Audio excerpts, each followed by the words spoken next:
Magandang buhay, narito naman tayo sa Faith On, Puso at Salamat para sa ating kapulisan. Sa ating mga kapulisan, alam namin ang bigat ng tungkulin dinadala ninyo.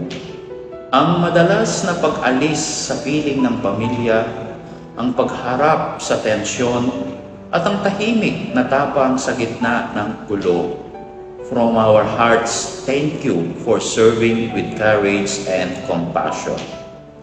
Let all that you do be done in love.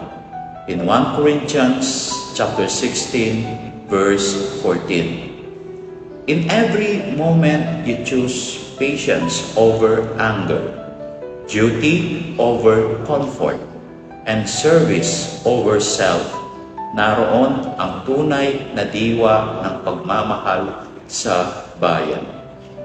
These acts, often unseen and unrecognized, become living prayers. They remind us that love is not merely spoken. It is embodied through sacrifices, discipline, and quiet strength. Sabi nga po ni Saint Ignatius of Loyola, and I quote, "Where love is lived in action, God is present.